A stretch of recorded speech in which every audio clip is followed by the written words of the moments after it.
techniques of HRD need assessment.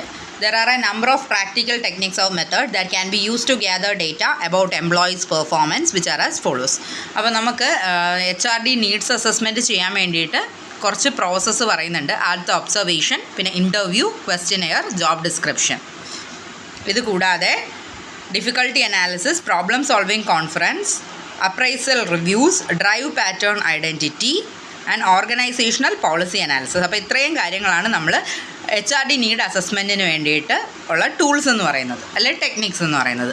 അപ്പോൾ ആദ്യത്തെ observation. As the name suggest in this method performance of the worker is measured simply by observing the activities of the worker.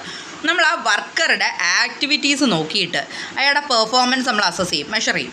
അപ്പോൾ അതിനെയാണ് നമ്മൾ ഒബ്സർവേഷനിൽ പറയുക. In this method observer who is keeping keen eye on the performance of employee does not participate in the activities which an employee is undertaking. Employee ചെയ്യുന്ന കാര്യത്തിൽ ആക്റ്റീവായിട്ട് participate ചെയ്യണമെന്നില്ല observer. അപ്പോൾ ഒബ്സർവർ എന്ത് ചെയ്യും, ഇയാളുടെ ആക്ടിവിറ്റീസ് ഒബ്സർവ് ചെയ്തിട്ട് അയാളുടെ പെർഫോമൻസിനെ ഇവാലുവേറ്റ് ചെയ്യും, അത്രേ ചെയ്യുന്നുള്ളൂ. ഇനി ഇൻ്റർവ്യൂസ് എന്ന് പറയുന്നത്, interviews one of the most important tool to access the need for HRD. അപ്പം HRDയുടെ നീഡ് അസസ്മെൻറ്റിൻ്റെ ഒരു ഇമ്പോർട്ടൻറ്റ് ടൂളായിട്ട് നമുക്ക് ഇൻ്റർവ്യൂവിനെ പറയാം. In the process of interview the same information is asked from different sources. അതായത് ഒരേ ഇൻഫർമേഷൻ നമ്മൾ പല സോഴ്സസിൽ നിന്ന് കളക്ട് ചെയ്യും. So that the information which is revealed can be judged as one person's belief. അതായത് ഓരോരുത്തരുടെയും ഒപ്പീനിയൻ അനുസരിച്ചായിരിക്കും അവരുടെ അഭിപ്രായങ്ങൾ പറയുക ഒരു വർക്കിനെ പറ്റി. അപ്പോൾ പലരുടെ ഒപ്പീനിയൻ എടുത്തിട്ടായിരിക്കും ഇവർ ഇവാലുവേറ്റ് ചെയ്യുന്നത്. Interview help the trainer in face to face interaction there by assessing the performance of employees. അപ്പോൾ ഇൻ്റർവ്യൂവിൽ ചെയ്യുന്നതെന്ന് വെച്ചാൽ ട്രെയിനറിന് ഫേസ് ടു ഫേസ് ഇൻ്ററാക്ഷൻ ഉണ്ട് എംപ്ലോയീസുമായിട്ട്. അപ്പം അവരുടെ കാര്യങ്ങൾ നേരിട്ട് ചോദിച്ച് മനസ്സിലാക്കുന്നുള്ളതുകൊണ്ട് കുറച്ചുകൂടെ നന്നായിട്ട് പെർഫോമൻസ് അസസ് ചെയ്യാനായിട്ട് ട്രെയിനർക്ക് പറ്റും ഇൻ്റർവ്യൂസ് വഴി. ഇനി questionnaire. In a questionnaire, questions are framed considering the employee's opinion regarding the communication in the organization. നമ്മുടെ ഓർഗനൈസേഷൻ്റെ കമ്മ്യൂണിക്കേഷൻ നോക്കിയിട്ടായിരിക്കും നമ്മൾ എംപ്ലോയീസിൻ്റെ ഒപ്പീനിയൻ ഫ്രെയിം ചെയ്തെടുക്കുക. അതായത് ക്വസ്റ്റ്യനെയർ എന്ന് പറയുമ്പോഴത്തേക്കും ക്വസ്റ്റ്യൻസ് അങ്ങനെയായിരിക്കും ഫ്രെയിം ചെയ്തെടുക്കുക. എംപ്ലോയിയുടെ ഒപ്പീനിയൻ എന്ന് പറയുന്നത് നമ്മൾ ഓർഗനൈസേഷൻ്റെ ഗോൾസുമായിട്ട് മാച്ച് ചെയ്ത് പോകുന്ന രീതിയിൽ. അപ്പോൾ features of the job, work condition, salary structure, promotion policy, അപ്പോൾ എല്ലാ കാര്യങ്ങളെയും പറ്റിയിട്ടുള്ള ക്വസ്റ്റ്യൻസ് അതിനകത്ത് കാണും. അപ്പോൾ നമ്മൾ ഓർഗനൈസേഷൻ ഒരു പോസിറ്റീവായിട്ടുള്ള രീതിയിലുള്ള ക്വസ്റ്റ്യൻസ് ആയിരിക്കും മിക്കതും ഉണ്ടാവുക. With the help of information from the questionnaire the competencies of the employee and the areas where they lack can be analysed. ഈ ഒരു ക്വസ്റ്റ്യനെയറിൽ നിന്ന് തന്നെ നമുക്ക് എംപ്ലോയിയുടെ കോമ്പീറ്റൻസീസ് എന്തൊക്കെയാണെന്ന് മനസ്സിലാക്കാൻ പറ്റും. അവിടെ എവിടേക്കാണ് അവർക്ക് ലാഗ് ഉള്ളതെന്ന്, എവിടേക്കാണ് പ്രശ്നങ്ങളുള്ളതെന്ന് മനസ്സിലാക്കാൻ പറ്റും. പിന്നെയുള്ളത് ജോബ് ഡിസ്ക്രിപ്ഷൻ. ജോബ് ഡിസ്ക്രിപ്ഷൻ എന്ന് പറയുന്ന A job analysis mandatory before creating A job description. അപ്പോൾ നമ്മളെപ്പോഴും ജോബ് ആദ്യം അനലൈസ് ചെയ്യണം, എന്തൊക്കെ കാര്യങ്ങൾ അവർക്ക് ചെയ്യാനുണ്ട് അത് അനലൈസ് ചെയ്തിട്ട് വേണം ഒരു ജോബ് ഡിസ്ക്രിപ്ഷൻ ക്രിയേറ്റ് ചെയ്യാനായിട്ട്. അപ്പോൾ ജോബ് അനാലിസിസിനകത്ത് വരുന്നത് detail study of the roles and responsibility associated with the job. എന്തൊക്കെ റോൾസ് ഉണ്ട്, എന്തൊക്കെ റെസ്പോൺസിബിലിറ്റീസ് ഉണ്ട് ഈ ഒരു ജോബിന്, അത് ആദ്യം ഐഡൻറ്റിഫൈ ചെയ്യുക. പിന്നെ ഉള്ളത് post job analysis convert it into job description. നമ്മൾ അനലൈസ് ചെയ്തു ആ ജോബിന് എന്തൊക്കെ റെസ്പോൺസിബിലിറ്റീസ് ആണ്, എന്തൊക്കെ റോൾസ് ആണെന്ന് അനലൈസ് ചെയ്തു. ഇനി അതിനെ എന്ത് ചെയ്യണം, ഡിസ്ക്രിപ്ഷനായിട്ട് എഴുതണം. എന്നിട്ട് എന്ത് ചെയ്യുക, അതിൻ്റെ നീഡ് അനാലിസിസ്. അപ്പോൾ അതിൻ്റെ ആവശ്യങ്ങൾ എന്തൊക്കെയാണെന്ന് ഇപ്പോൾ മനസ്സിലായി. ഒരു ജോബ് ചെയ്യാൻ എന്തൊക്കെ ക്വാളിറ്റീസ് വേണം നമുക്ക് മനസ്സിലായി. അതിനെ ജോബ് ഡിസ്ക്രിപ്ഷനായിട്ട് നമ്മൾ പ്രിപ്പയർ ചെയ്തു.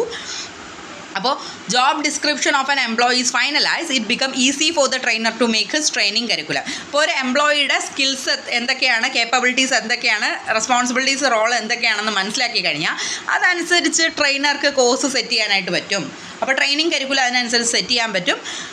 അപ്പോൾ കമ്പനിയുടെ എക്സാക്ട് എക്സ്പെക്റ്റേഷൻസ് അനുസരിച്ച് എംപ്ലോയിക്ക് വർക്ക് ചെയ്യാനും പറ്റും ഇങ്ങനെ ഒരു ട്രെയിനിങ് ആണ് കൊടുക്കുന്നതെങ്കിൽ. അടുത്തത് ഡിഫിക്കൽട്ടി അനാലിസിസ്.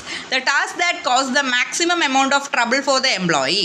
അപ്പോൾ ഡിഫിക്കൽട്ടി അനാലിസിസ് ആണ് നമ്മൾ പഠിക്കേണ്ടത്. അതായത് ഏത് ടാസ്ക്കാണ് എംപ്ലോയിക്ക് മാക്സിമം ട്രബിൾ കൊടുക്കുന്നത്.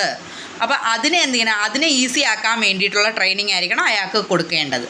ഓക്കെ, അപ്പോൾ അതാണ് നമ്മളെ ഡിഫിക്കൽട്ടി അനാലിസിസ്. ഏത് ജോബാണ് ഏറ്റവും ഡിഫിക്കൽട്ട് എംപ്ലോയിക്ക്. പിന്നെയുള്ളത് problem solving conference. Another method used in determining HRD needs requirement by the employees to organise problem solving meeting at regular intervals. അപ്പോൾ പ്രോബ്ലം സോൾവിംഗ് സ്കില്ല് അറിയാൻ വേണ്ടിയിട്ടാണ് ഈ പ്രോബ്ലം സോൾവിംഗ് കോൺഫറൻസ് നമ്മൾ set ചെയ്യുന്നത്. അപ്പോൾ എന്തോരം പ്രോബ്ലം സോൾവിംഗ് സ്കില്ലുണ്ട്, ഇല്ലെങ്കിൽ അത് ഡെവലപ്പ് ചെയ്യാനുള്ള ട്രെയിനിങ് കൊടുക്കും. The meeting can be organized when a new product or technology is introduced. Usually നമ്മളൊരു പ്രോബ്ലം സോൾവിംഗ് കോൺഫറൻസ് കൊണ്ടുവരുന്ന ഒരു പുതിയ പ്രോഡക്റ്റ് അല്ലെങ്കിൽ ഒരു പുതിയ ടെക്നോളജി നമ്മൾ ഇൻട്രൊഡ്യൂസ് ചെയ്യുമ്പോഴാണ്. അല്ലെങ്കിൽ ഒരു പുതിയ പ്ലാൻ നമ്മൾ കൊണ്ടുവരുമ്പോൾ when a new training session is to be conducted in these meetings weak points of training which require more emphasis are realised. അപ്പോൾ എപ്പോഴാണോ ട്രെയിനിങ് വേണ്ടുന്നത്, അപ്പോൾ പുതിയ ട്രെയിനിങ് ആവശ്യമുണ്ടോ എന്നുള്ളത് റെക്കഗ്നൈസ് ചെയ്യാനായിട്ട് പറ്റും. അപ്പോൾ ഇങ്ങനെയുള്ള മീറ്റിംഗ്സ് നമുക്ക് എന്താ അറിയാൻ പറ്റുമെന്ന് വെച്ചാൽ ട്രെയിനിങ് വേണോ വേണ്ടോ എന്നുള്ളത് അറിയാൻ പറ്റും. പിന്നെ വീക്ക് ഏരിയാസ് ഐഡൻറ്റിഫൈ ചെയ്ത് അതിന് ഇമ്പോർട്ടൻസ് കൊടുത്ത് ട്രെയിനിങ് കൊടുക്കാനായിട്ട് പറ്റും. ഇനിയുള്ളത് അപ്രൈസൽ റിവ്യൂസ്. അപ്രൈസൽ റിവ്യൂ എന്ന് പറയുമ്പോൾ അൻ employee should be enquired about training and duties of his workers. ഒരു എംപ്ലോയി എപ്പോഴും വർക്കേഴ്സിൻ്റെ ട്രെയിനിങ് ആൻഡ് ഡ്യൂട്ടീസ് എന്തൊക്കെയാണ് എന്നുള്ളത് ഐഡൻറ്റിഫൈ ചെയ്തിരിക്കണം. അത് പീരിയോഡിക് കൗൺസിലിംഗ് ഒക്കെ അവർക്ക് കൊടുക്കണം. എന്ന് വെച്ചാൽ എന്നാലേ അവരുടെ പെർഫോമൻസ് കുറച്ചുകൂടി ഇമ്പ്രൂവ് ആവത്തുള്ളൂ. ഓക്കെ, അപ്പോൾ അവർ ചെയ്യുന്ന കാര്യങ്ങൾ പ്രോപ്പർ ആണെന്ന് അവർക്ക് ബോധ്യപ്പെടണം. അപ്പോൾ അതിന് നമുക്ക് അപ്രൈസൽ റിവ്യൂസ് വേണം. These encourage and genuine feedback and help in ascertaining the actual needs. അപ്പോൾ അവരുടെ ഫീഡ്ബാക്ക് എടുത്തു കഴിഞ്ഞാൽ നമുക്ക് അവർക്ക് എന്തൊക്കെയാണ് അവരുടെ ആക്ച്വൽ നീഡ്സ് നമുക്ക് മനസ്സിലാവും. അങ്ങനെ ആ ഗ്യാപ്പ് ഫില്ല് ചെയ്യാൻ വേണ്ടിയിട്ടുള്ള ട്രെയിനിങ് പ്രോഗ്രാംസ് നമുക്ക് അനലൈസ് ചെയ്തിട്ട് കൊടുക്കാനായിട്ട് പറ്റും. അപ്പോൾ അതൊരു ഇഫക്റ്റീവ് HRD നീഡ് അനാലിസിസ് ആയിട്ട് നമുക്ക് പറയാം. പിന്നെ ഉള്ളത് drive pattern identity. Drive pattern identity എന്ന് പറയുന്നത് the level of an employees motivation decide his level of development. അപ്പോൾ എംപ്ലോയിയുടെ മോട്ടിവേഷൻ, എന്തോരം മോട്ടിവേഷൻ ഒരു എംപ്ലോയിക്ക് ഉണ്ട്, നമ്മുടെ ഓർഗനൈസേഷനിൽ വർക്ക് ചെയ്യുന്ന ഒരു എംപ്ലോയിക്ക് എന്തോരം മോട്ടിവേഷൻ ഉണ്ട്. If the force that drive the behaviour of an employee are identified they can help in deciding upon the training needs. അപ്പോൾ ഒരു എംപ്ലോയി എത്രത്തോളം മോട്ടിവേറ്റഡ് ആണെന്ന് അറിഞ്ഞു കഴിഞ്ഞാൽ നമുക്ക് അറിയാൻ പറ്റും അവർക്ക് എന്തോരം ട്രെയിനിങ് നീഡ്സ് ഉണ്ടെന്നുള്ളത്. അപ്പോൾ അതിനനുസരിച്ച് ട്രെയിനിങ് പ്രൊവൈഡ് ചെയ്യാൻ പറ്റും. അടുത്തത് organisational policy analysis. Organisational policy analysis എന്ന് പറയുമ്പോഴത്തേക്കും പല പല പോളിസീസ് ഉണ്ടല്ലോ നമ്മുടെ ഓർഗനൈസേഷൻ, അതെല്ലാം എംപ്ലോയീസിനെ അഫക്റ്റ് ചെയ്യുന്നതാണ്. അപ്പോൾ ഈ പോളിസീസൊക്കെ നമ്മളെല്ലാം ട്രെയിനിങ് എല്ലാം കഴിഞ്ഞിട്ട് കഴിഞ്ഞിട്ടായിരിക്കും നമ്മൾ ഈ പോളിസീസൊക്കെ ഫ്രെയിം ചെയ്യുക എംപ്ലോയീസിന് വേണ്ടിയിട്ട്. അപ്പോൾ അത് എംപ്ലോയീസിന് പോസിറ്റീവായിട്ടുള്ള രീതിയിൽ നമുക്ക് ഫ്രെയിം ചെയ്യാനായിട്ട് പറ്റും. അപ്പോൾ നല്ല ട്രെയിനിങ് പ്രോഗ്രാംസ് എല്ലാം പ്രൊവൈഡ് ചെയ്താൽ.